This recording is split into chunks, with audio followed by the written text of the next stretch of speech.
There's one more thing that we need to worry about before we make our graph and simulate. These lines need a substrate element, and the reason for that is the MLIN has no idea how thick the substrate you're using is, what it's made out of, so its dielectric constant, the loss, etc. And to do that, we use a substrate element. Now, actually, this library already has a substrate element in it. And you say, where is it? Because you don't see it. Well, if we go back to our project browser, so I click here on the lower left, and I come over here to the top, Global Definitions, and open that up. The Global Definitions window opens, and these are various substrate blocks used for different things. Anything that is in the global defs, the entire project sees. And normally, if you had a number of schematics and you're working on a board, you don't want to be putting the same substrate block in each schematic. It's time-consuming, and of course, it's error-prone because they may not all match up. We're going to be using this M-sub here on the right. The stack-up blocks that you see are used for EM extraction, or another tool called ACE, which is another extraction method. And we will get to the EM extraction at the end of this video. The M-sub is pretty straightforward. You see that the dielectric constant is 4.47. The dielectric is 1 millimeter thick. The line thickness is 36 micron. Rho is a loss of the line. Rho of 1 is normalized to gold, so 1 is a loss of gold. 0.7 is copper. Copper is a better conductor than gold. Tan D, of course, is the loss tangent of the FR4.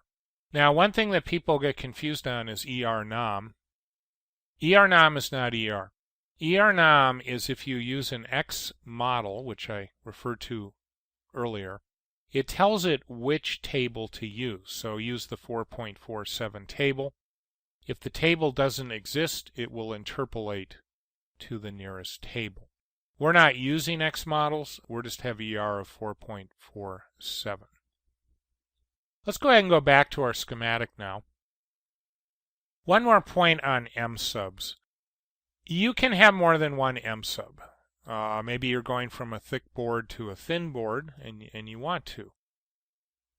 A little trick here is if you have something like an MLIN and you don't know which substrate it uses, because different elements models could use different substrates, just right-click on that element, add model block, and you'll see it was an M-sub. How do we know that all the elements use an M-sub? We actually don't. If you have another model in here that needs a different substrate, the software will throw an error when you simulate. Now, and I'm going to go ahead here and change this height of this one to 0.5 millimeter. And the million-dollar question now is, which substrate does the software use? The one in the global definitions or the one on the schematic? It will use one of them, but you don't know which one. There is a default, but quite frankly, it's very difficult to understand. Is it the global over local? Vice versa? One on the left of the schematic, one on the right, last one placed down, first one in alphabet. It is not at all obvious which one. And so if you are using more than one element, one substrate block, I highly recommend that you tell each element which one to use. This is relatively easy to do. If you follow my cursor here to the MLIN on the left, I double-click and bring up the element properties, and you'll notice there's this field M-sub, and you just go ahead and pick one. As a matter of fact, if you want to pick all 4 of these at once, there are 2 easy ways to do that. You can either hold down the Shift key, and I'm selecting all 4 elements, right-click, and the properties now will be the mutual properties of all 4. Quite frankly, there aren't many, but M-sub is one of them, and you can take care of everything that way.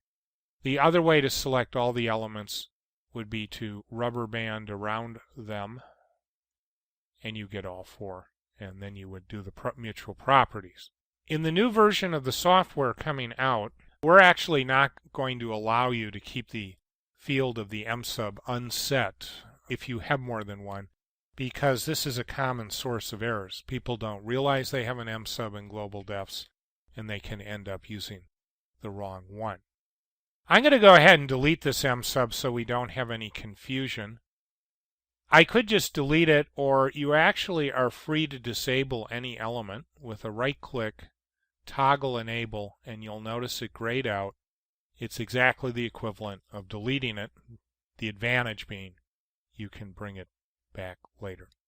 At this point, we're going to make a graph, and the way to do that is we go to the left again to the project browser, right-click, new graph.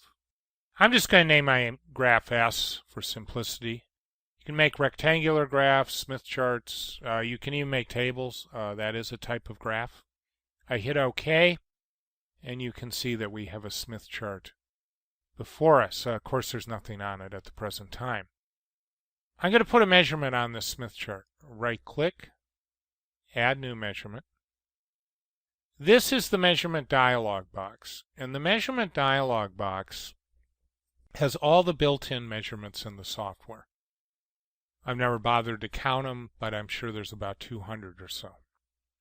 Incidentally, if you can't find the measurement you're looking for, you're free to make your own using something called output equations, which is outside the scope of this video.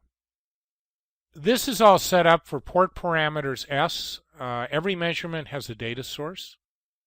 A data source can be any schematic. In this case, it would need ports. It also could be an S parameter file that you brought in from the network analyzer or other software.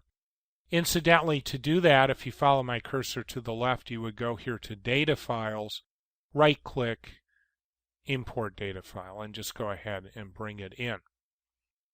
Right now, the S parameter is set up for S11. Sweep frequency used for x-axis seems rather strange since we don't have an x-axis. You click on that box, you see all the frequencies. What they mean by x-axis is what I call master sweep variable. When we make data sets, something has to be sweeping, usually frequency. More than one thing could be sweeping. We could be sweeping the length of the stub too, for example.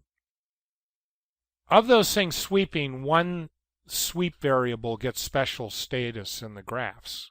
For example, in a rectangular graph, that master sweep variable is the x-axis. In a table, it is the variable that goes down when they list things, as opposed to across the screen. So don't think it's always x-axis, but the point is it has special status in whatever type of graph you're in. We're going to leave it alone. Over here is simulator type, which right now is default linear. Depending on your measurement, maybe you want to run harmonic balance or even H-spice, and you set your simulator here in the measurement.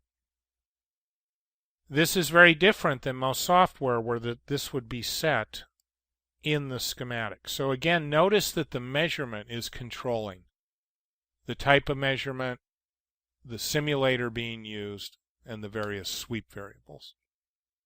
At the bottom of the graph here, at this bottom of this table, depending on the graph type, you could set magnitude, dB, etc. We're on a Smith chart. Those things are grayed out and you cannot select them. I'm going to go ahead and hit the apply key. And I'm also going to come up here and we're going to look at S21. I hit the OK key. You can see the graph is ready to do the two measurements. Let's go ahead and simulate. To simulate, you can come up to the top of the software, simulate, analyze. You could also hit F8, or you'll notice there's a little icon which is a lightning bolt, which I am going to hit. And there you go. We simulated it, and these are our results. While we're on graphs, let me show you how to control them a little bit. If you right-click Properties of any graph, this menu allows you to change everything from the trace colors, the thickness of the lines, if you want a line, labels. You could start controlling titles of the graph, various things like this, your measurements, the name of the measurement, and the legend. So you can control an awful lot of things from this menu. You also, in graphs, can make markers. For example, if I right-click and we add a marker, the cursor turns into a little crosshairs. I select my trace. Notice we get in the legend these blue dots. We call these drag handles, and if I pull them, I get a bigger box. Markers have the capability of being searchable. So for example, if I right-click marker search, maybe we want to search for something. For example, maybe 3, and what was sweeping was the frequency, so 3 gigahertz is the answer, and there you go. This is the value of S21 at 3 gigahertz. In rectangular graphs, you also can set the minimum on a trace, the maximum on a trace. You can set a reference marker and then delta the other markers off the reference marker if you wish. Before we leave graphs, there are a number of other things that you can control easily with them. If you follow my cursor to the left, under graphs, you'll see our Smith chart here, S. Notice the plus box, there are the 2 measurements. You can, for example, create another measurement.